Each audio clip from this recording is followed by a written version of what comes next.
Senator JD Vance leaned into the microphone with a smug grin. $100 million for hurting the feelings of a man in a red coat? Laughter rippled through the courtroom. Cameras flashed. What he didn't know was that the man across from him wasn't chasing a payout. He was about to reveal a long-buried secret. And when the truth finally came out, it didn't just bruise Vance's reputation, it obliterated it. Before we reveal what was said, be sure to hit that subscribe button and drop a comment letting us know where you're watching from. Let's dive in. The crisp October morning brought with it an electric tension that seemed to permeate every corner of the federal courthouse in Washington, D.C. Outside, an army of journalists had assembled like vultures sensing fresh prey, their cameras and recording equipment creating a technological forest of metal and glass that stretched across the courthouse steps. The autumn air carried the scent of ambition mixed with the metallic tang of anticipation, as reporters from networks spanning the globe prepared to capture what many suspected would be one of the most explosive legal confrontations of the decade. Within the courthouse walls, the atmosphere was charged with an energy that made even veteran court officers pause in their routines.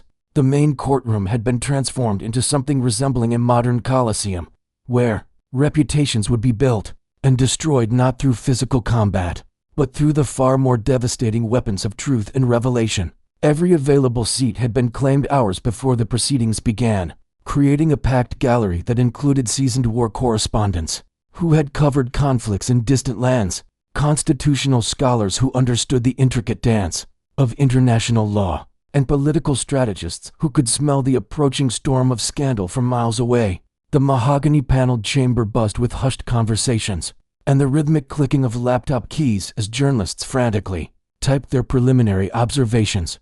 The ornate ceiling, with its classical moldings and historical paintings, looked down upon a scene that would have been unimaginable to the founding fathers who had designed this temple of justice. This was not merely a legal proceeding, but a clash of cultures, philosophies, and worldviews that would reverberate far beyond the confines of this single courtroom. At the defendant's table, Senator JD Vance sat with the studied composure of a man who had built his career on projecting confidence even in the face of adversity. His charcoal gray suit had been expertly tailored to project authority, while his burgundy silk tie spoke of careful attention to the visual details that could influence public perception. His trademark smirk, which had served him well through countless television interviews and political debates, remained fixed in place as he whispered occasionally to his legal team. The attorneys surrounding him represented some of the most expensive legal talent that political fundraising could buy, their briefcases stuffed with documents and their expressions radiating the kind of aggressive certainty that came from billing rates that exceeded most people's annual salaries. Across the courtroom's central aisle, positioned like a chess piece in a game whose stakes had yet to be fully understood, sat Corporal Ezra Flint of Her Majesty's Queen's Guard. The contrast between the two men could not have been more stark or more symbolically significant. Where Vance embodied the flash and spectacle of modern American politics, Flint represented something far older and more enduring. His scarlet tunic, adorned with the gold braiding and ceremonial decorations earned through years of faithful service, seemed to glow under the courthouse's fluorescent lighting. The famous bearskin hat, which had become a symbol of British tradition recognized around the world, sat perfectly positioned despite the unconventional setting. His posture was a masterpiece of military bearing, spine straight as a sword blade, shoulders squared with the kind of precision that spoke of decades spent under the scrutiny of drill sergeants and commanding officers. His weathered hands, marked by scars that told stories of service in places most people could never imagine, rested calmly on the polished table before him. Yet those who possessed the training to read such subtle signs could detect the coiled tension in his frame, the slight tightening around his eyes that suggested a man who had reached the absolute limit of his considerable patience. The profound irony of the situation was not lost on the assembled crowd of observers and media representatives. Here was a man whose entire professional existence had been built around the principle of never reacting, never showing emotion, never breaking character regardless of the provocation he faced. He had been trained from his first day of service to remain motionless in the face of screaming protesters, heckling tourists, and weather conditions that would send most people scurrying for shelter. Yet this same man was now preparing to launch a legal offensive that would dominate international headlines and potentially reshape the political landscape of American conservatism. What the assembled reporters legal experts, and political operatives could not have known was that the quiet soldier in the red coat was carrying information that would transform their understanding of everything they thought they knew about ceremonial military duties, hidden within the classified documents that his legal team had fought for months to declassify, was evidence of events so extraordinary, so potentially explosive in their implications, that senior intelligence officials on both sides of the Atlantic had required extensive negotiations before agreeing to their limited release. The foundation for this unprecedented legal confrontation had been laid exactly 14 days earlier, in the packed confines of the Riverfront Coliseum in Cincinnati, Ohio. The venue, normally home to minor league hockey games and touring country music acts, had been transformed into a cathedral of political enthusiasm, with banners and flags creating a sea of red, white, and blue that stretched from the arena floor to the uppermost reaches of the cheap seats. The crowd of 7,000 had been primed by a succession of warm-up speakers, who had delivered increasingly inflammatory rhetoric about American strength and the weakness of traditional allies who had supposedly grown soft and dependent on American protection. The air inside the arena had been thick with the mingled scents of concession stand food and the electric energy of political fervor. By the time Vance had stridden onto the stage to the thunderous applause of his supporters, the atmosphere had reached a fever pitch that political operatives dream about, but rarely achieve. The crowd had been ready to cheer anything he said, hungry for the kind of populist red meat that had made him a rising star. In the constellation of conservative politics, Vance had been in his absolute element that evening, his amplified voice echoing through the cavernous space as he delivered a speech that struck every note his audience wanted to hear. He had railed against the supposed weakness of America's NATO allies, mocked the ineffectiveness of international diplomacy, and promised to restore American dominance on the world stage through strength rather than the kind of multilateral cooperation that he portrayed as weakness disguised as sophistication. Each applause line had been carefully crafted and focus group tested, designed to generate maximum enthusiasm while maintaining enough plausible deniability to survive the inevitable fact-checking that would follow. But somewhere between the scripted attacks on foreign policy establishments and the prepared denunciations of diplomatic protocol, Vance had decided to venture into uncharted territory, perhaps intoxicated by the crowd's enthusiasm, perhaps calculating that he needed an even bigger laugh to maintain their energy. He had abandoned his prepared remarks and decided to improvise. What emerged from his mouth had been something far more personal, far more insulting, and far more dangerous to his political future than anything his speechwriters would have dared to include in their carefully vetted text. "You know what really gets me," Vance had declared, his voice carrying the kind of mock indignation that had become his signature rhetorical device. "These British guards that the media keeps telling us we're supposed to respect, you've seen them, right? The ones in the ridiculous fuzzy hats that make them look like they're wearing dead animals on their heads. They stand around like department store mannequins while tourists take selfies with them. Please. They're nothing more than expensive costume jewelry, overpaid actors in silly outfits who pose for pictures while real soldiers, American soldiers, are out there fighting and dying in the real world." The crowd's response had been immediate and overwhelming, a roar of laughter and applause that seemed to shake the very foundations of the arena. Social media platforms had exploded within minutes, with video clips of the speech being shared at viral speeds across Twitter, Facebook, and TikTok. Conservative commentators had praised Vance for his refreshing honesty and his willingness to speak truth to power about America's supposedly freeloading allies. Cable news programs had picked up the story within hours, with talking heads debating whether his comments represented legitimate criticism or dangerous diplomatic insensitivity. But 6,000 miles away, in a cramped two-bedroom apartment, in a working-class neighborhood of South London, Corporal Ezra Flint had been watching the speech on his smartphone, his grip tightening on the device with such force that hairline cracks had begun to spider across the screen. His wife Sarah had been in their tiny kitchen, preparing their modest evening meal, when she had heard the distinctive sound of shattering glass and rushed to discover her husband, staring at his destroyed phone with an expression she had never seen before, a mixture of cold fury and something that looked disturbingly like betrayal. The origins of Flint's story stretched back through decades of service that had taken him from the grimy industrial streets of Manchester to the bullet-scarred mountains of Afghanistan to the ceremonial splendor of Buckingham Palace. Born into a family where military service was considered as natural and inevitable as breathing, where his grandfather had stormed the beaches of Normandy, and his father had survived the urban warfare of Northern Ireland. Flint had enlisted at the age of 18 with a sense of duty and purpose that seemed almost anachronistic to his generation of peers who were more concerned with university applications and career advancement than with concepts of service and sacrifice.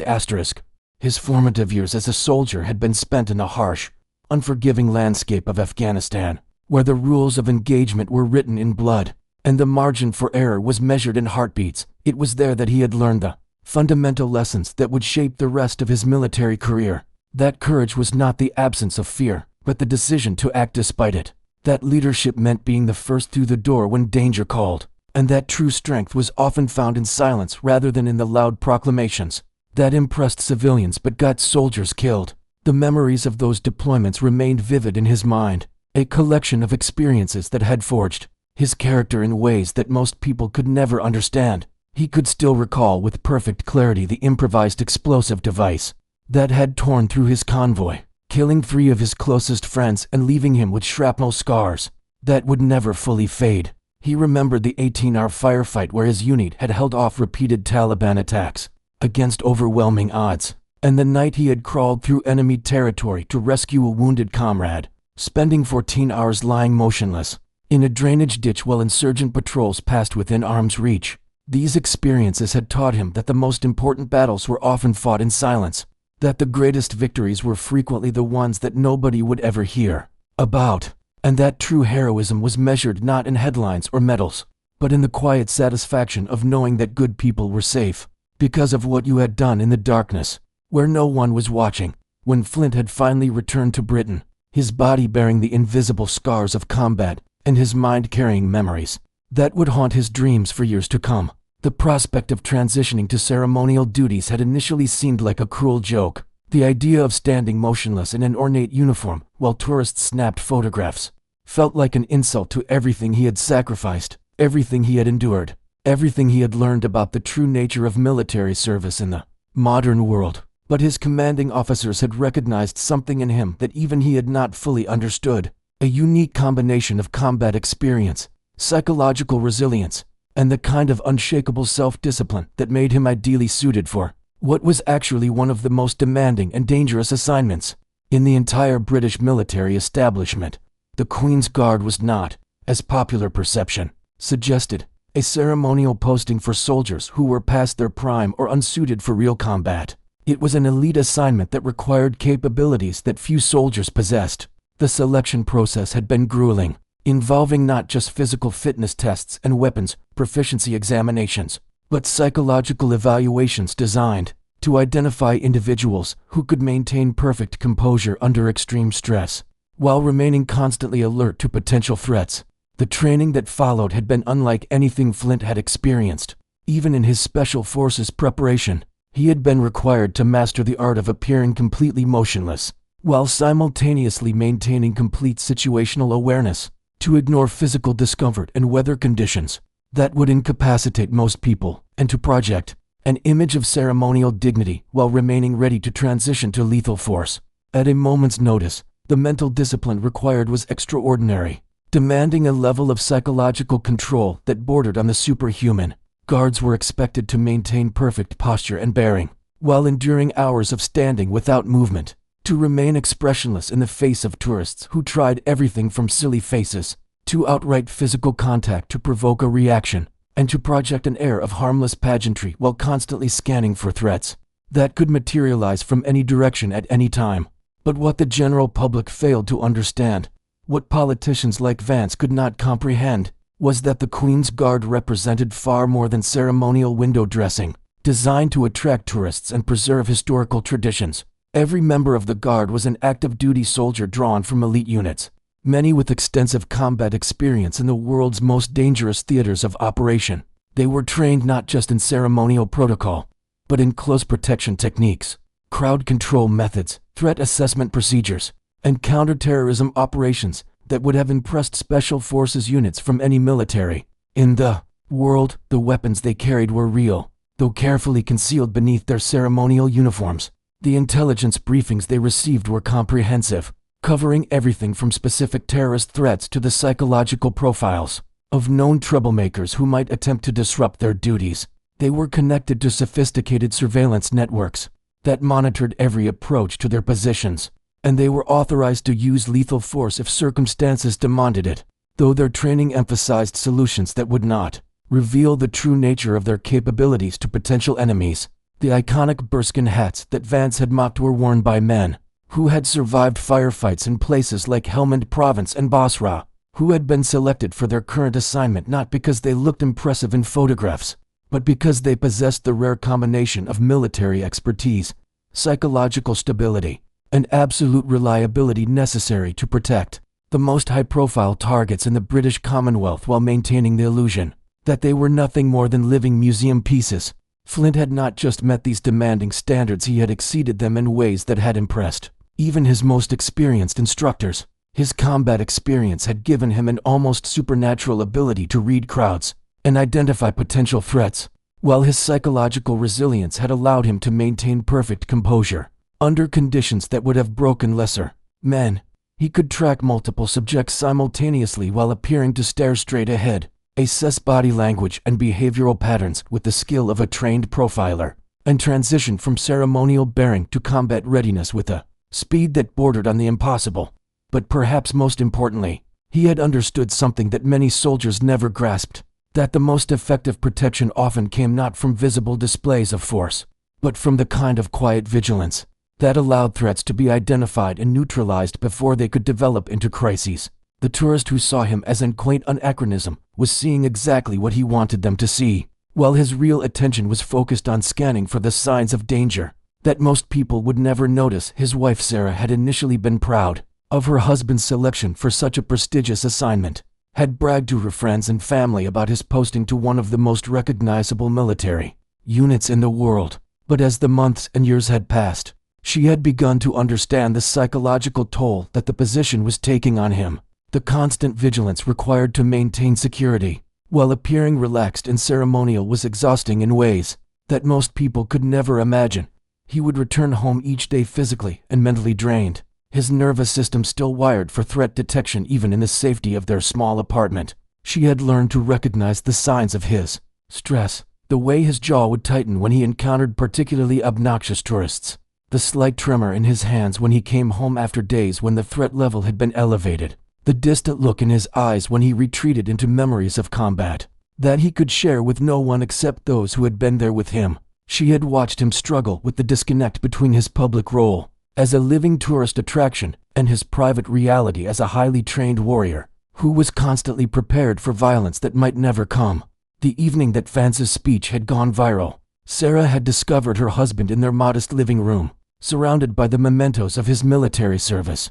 The glass cases containing his medals cast prismatic reflections in the lamplight, while photographs of fallen comrades seemed to watch from the walls, with the kind of accusatory silence that only the dead can maintain. His destroyed smartphone lay on the coffee table like a piece of evidence from a crime scene, its shattered screen reflecting the light in patterns that seemed to mirror the fractures in his composure. His face had been set in an expression that she had learned to recognize and fear, the same look he had worn when he made the decision to risk his life for his wounded comrade in Afghanistan, the same expression that had preceded every dangerous choice he had made throughout his military career. It was the face of a man who had been pushed beyond his considerable limits, who had finally encountered a line that could not be crossed without consequences. "Ezra," she had said softly, her voice carrying the weight of years spent watching him struggle with burdens that she could never fully understand. "Let it go. It's just typical political theater. American politicians always say things they don't mean when they're trying to impress their base. He doesn't know what he's talking about, and anyone who matters will understand that." But Flint had been staring at the cracked screen of his phone, his mind racing through memories that most people could never comprehend. He had been thinking about the friends who had died believing they were protecting something sacred, something worth the ultimate sacrifice. He had been remembering the weight of their bodies as he had helped carry them to helicopters that would take them on their final journey home, the sound of their last words, the letters he had written to their families trying to explain why their sons and husbands and fathers would never return. "I stood guard for 12 years, Sarah," he had said, his voice carrying a quiet intensity that made her take an involuntary step backward. "Lost good men who were better soldiers than I'll ever be. watched boys become men in the space of a heartbeat, and watched men become nothing more than memories and folded flags. He doesn't get to spit on that. He doesn't get to turn their sacrifice into a punchline for his political ambitions. The following morning, Flint had made a series of phone calls that would ultimately change the trajectory of both his life and Vance's political career. The law firm of Pemberton and Associates had initially been skeptical when he had walked into their London offices, still wearing civilian clothes but carrying himself with the unmistakable bearing of a professional soldier. A defamation lawsuit against an American politician seemed like a quixotic quest at best, a publicity stunt at worst. The jurisdictional issues alone would be a nightmare to navigate.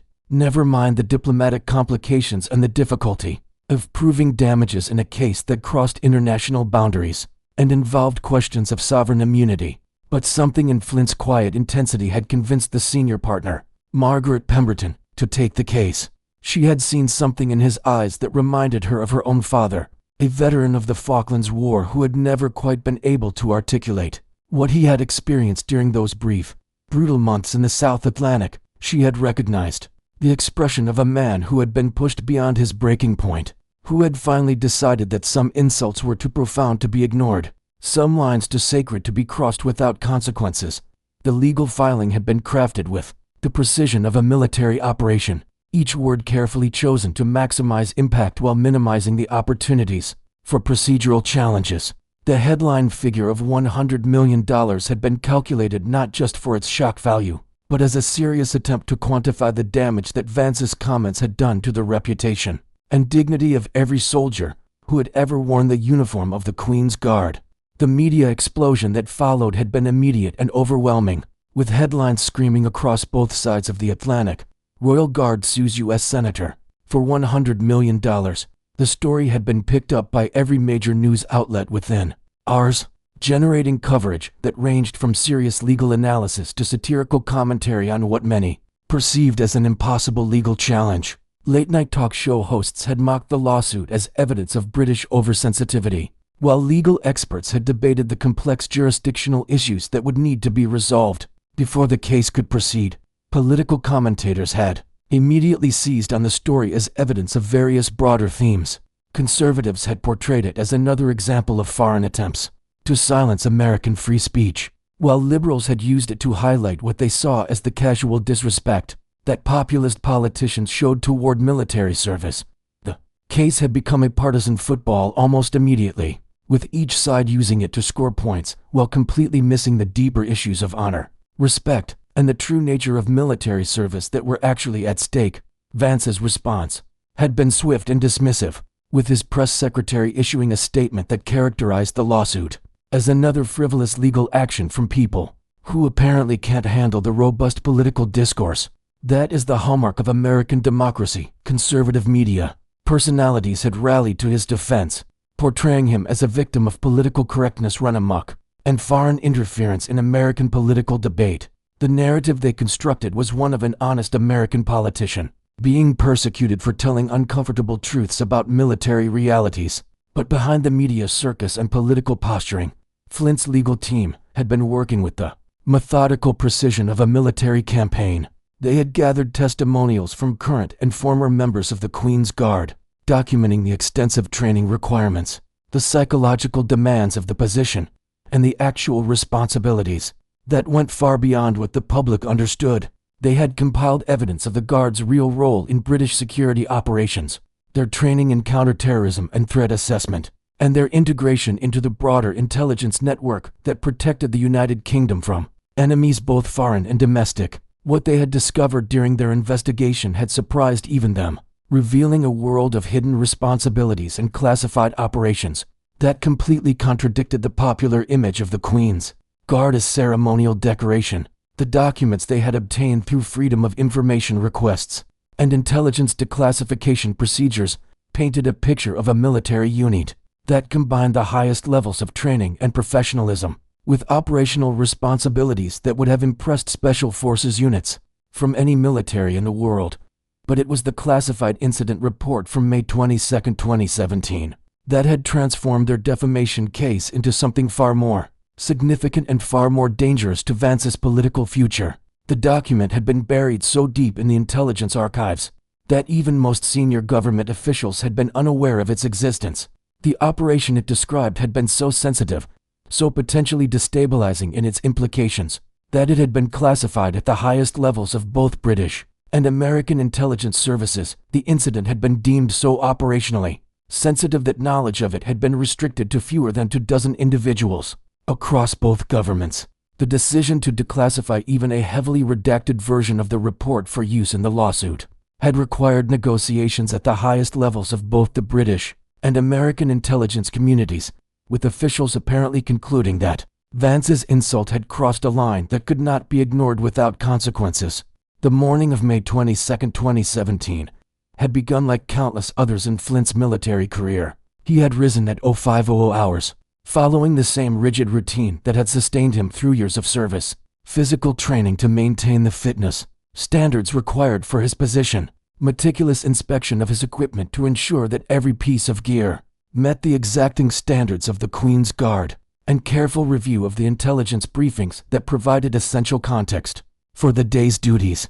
The weather had been typical for London in late spring, overcast skies with occasional breaks that sent shafts of pale sunlight across the palace grounds, a cool breeze that carried the scent of rain and the urban mixture of car exhaust and flowering trees that defined the city's spring atmosphere. The intelligence briefing had indicated elevated threat levels due to increased chatter among known extremist groups, but nothing that suggested any specific danger to the day's ceremonial activities. He had taken his position outside Buckingham Palace at 080 hours for the changing of the guard ceremony, a ritual that drew thousands of tourists every week and had become one of the most photographed events in London. The crowd that morning had been particularly large, a diverse mixture of families on holiday, school groups from across Europe, elderly tourists who had traveled from distant countries to witness this piece of living history, and the usual collection of royal enthusiasts who attended every ceremony regardless of weather or circumstances. The atmosphere had been festive and relaxed, filled with the cheerful chatter of multiple languages and the constant clicking of camera shutters as visitors captured their memories of this iconic British tradition. Children had pointed excitedly at the guards in their colorful uniforms. Families had posed for photographs with the palace as a backdrop, and tour guides had delivered well-rehearsed explanations of the ceremony's historical significance to groups of attentive visitors. But within minutes of taking his position, Flint's combat-honed instincts had detected something that had set every internal alarm bell ringing with the urgency of a fire warning. Years of surviving in Afghanistan had taught him to read people with an accuracy that bordered on the supernatural, to distinguish between the innocent nervousness of tourists and the focused intensity of individuals who posed genuine threats to the people around them. There had been something profoundly wrong about one particular man in the crowd, something in his body language, his movement patterns, and his obvious psychological state that had immediately identified him as a potential threat. The man had been sweating profusely despite the cool morning temperature, his eyes darting constantly between the palace guards and the crowd around him, with the kind of restless energy that suggested someone operating under extreme stress. His hand had moved repeatedly to his jacket pocket in a compulsive gesture that Flint had recognized from his combat experience as the nervous habit of someone carrying concealed weapons or explosives.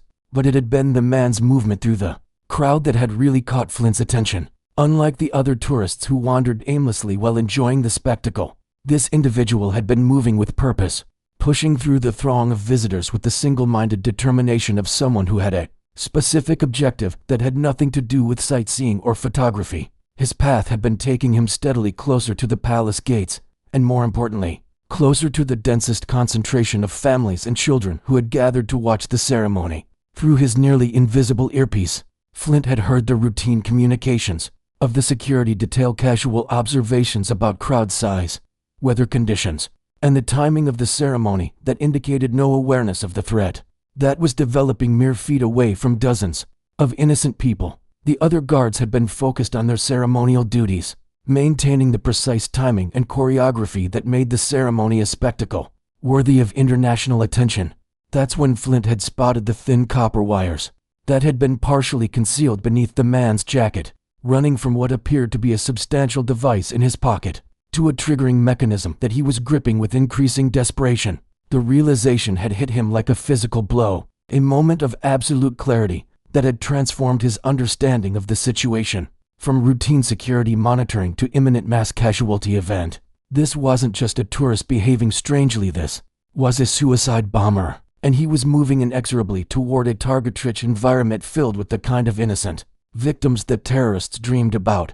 The device the man was carrying, according to the intelligence analysis that would later be included in the classified report, had contained enough high explosive material to kill everyone within a 50-foot radius and cause severe injuries to anyone within a 100-foot perimeter. The timing of the attack had been calculated with the precision of a military operation. The bomber had arrived just as the ceremony was reaching its climactic moment, when the crowd was most densely packed and attention was focused entirely on the pageantry, rather than potential security threats.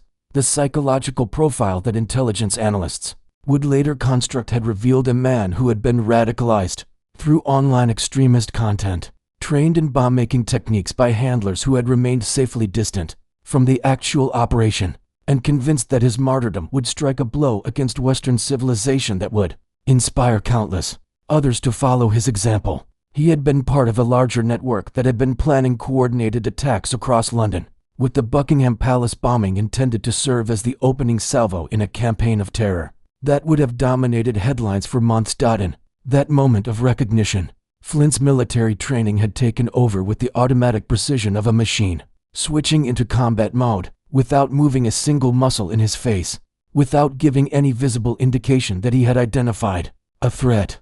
He had begun to implement the kind of tactical response that his ceremonial role was specifically designed to conceal. The subtle shift in his stance had been barely perceptible to casual observers, but it had been immediately recognized by his fellow guards as a signal that a potential threat had been identified, and that immediate action was required. The response had been as swift as it had been invisible to the surrounding crowd. Within seconds, the other guards had begun to adjust their positions, creating a defensive perimeter around the threat, while maintaining the appearance of normal ceremonial duties. The crowd had remained completely oblivious to the life and death drama that was unfolding in their midst, continuing to snap photographs and point excitedly at the guards while having no idea that they were witnessing the opening moments of a counterterrorism operation that would determine whether they lived or died. The bomber had been getting closer to his intended target with each passing second, his grip on the triggering device becoming more desperate as he approached the moment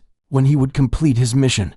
Intelligence reconstruction would later reveal that he had been planning to detonate the device at the precise moment when the ceremony reached its climax, maximizing both the casualty count and the psychological impact of the attack on the British public and the international community. Flint had calculated that he had perhaps 30 seconds to act before the bomber reached the optimal position for detonation. In that brief window of time, he had needed to close the distance between himself and the threat, neutralize the bomber without triggering the device, and accomplish all of this without alerting other potential attackers who might be watching from the crowd or causing the kind of panic that would turn an already dangerous situation into an absolute catastrophe.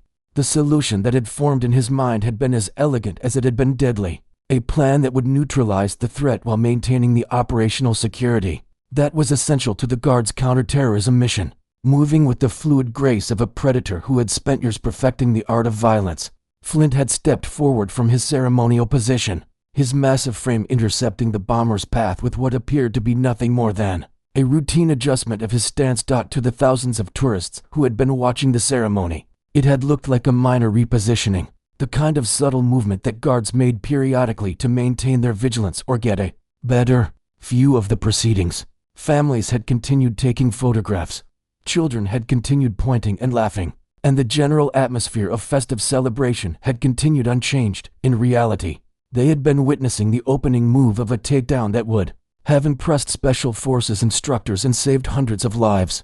The bomber had looked up at that moment, his eyes meeting Flint's with the sudden realization that his cover had been blown, and his mission had been compromised. The expression on his face had been one of pure terror mixed with fanatical determination, the look of a man who had expected to die as a martyr, but who now faced the prospect of being captured alive and having his planned moment of glory transformed into a humiliating failure. But his realization had come too late to change the outcome.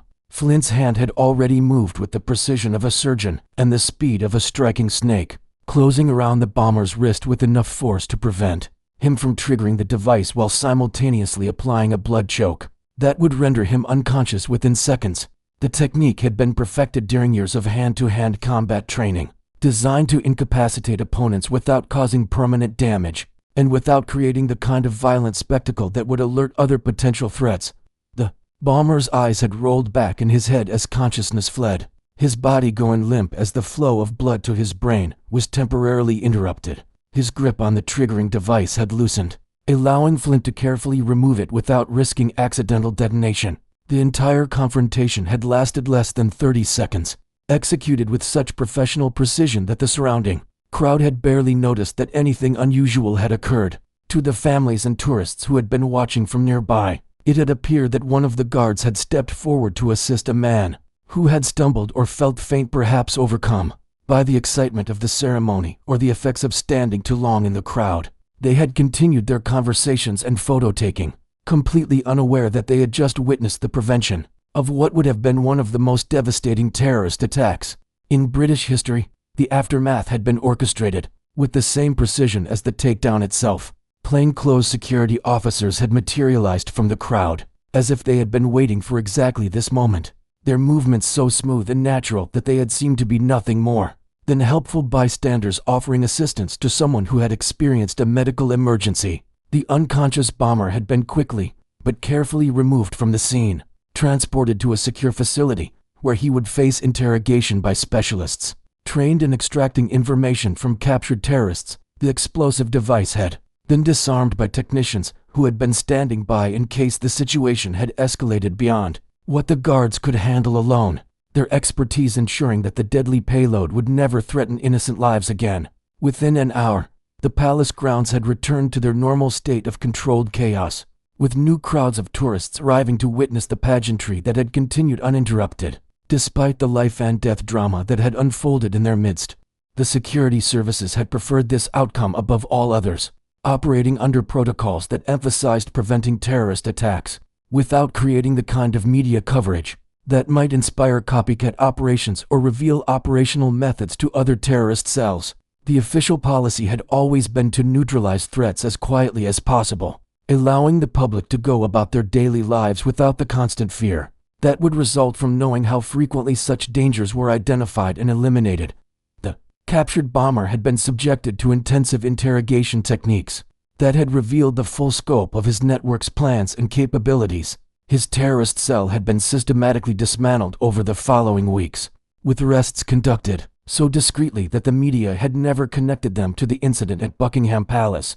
The intelligence gathered from the operation had prevented at least 3 other planned attacks, saving countless additional lives while maintaining the operational security that was essential to ongoing counter-terrorism efforts. The entire incident had been classified at the highest levels of both British and American intelligence services, with access restricted to a small number of officials who possessed both the necessary security clearances and a legitimate operational need to know the details. The official records had been sealed for a minimum of 50 years, ensuring that the full scope of the operation would remain hidden until long after all the participants had retired from active service or passed away. But Flint had remembered everything with the kind of vivid clarity that comes from life or death situations, where every detail can mean the difference between success and catastrophic failure. He could still recall the exact weight of the bomber's body as he had collapsed, the distinctive smell of fierce sweat mixed with the chemical odor of explosive compounds, the faces of the children who had been standing within the blast radius, completely unaware of how close they had come to becoming victims of international terrorism. He remembered the way the bomber's eyes had looked in that final moment of consciousness, the mixture of fanatical determination and human terror that had convinced him that this was a man who would have gladly died to kill innocent people. He remembered the sound of families laughing and children playing in the moments after the threat had been neutralized, the poignant reminder of everything that had been at stake and everything that had been preserved through professional competence and personal courage. Throughout the entire operation, Flint had maintained his ceremonial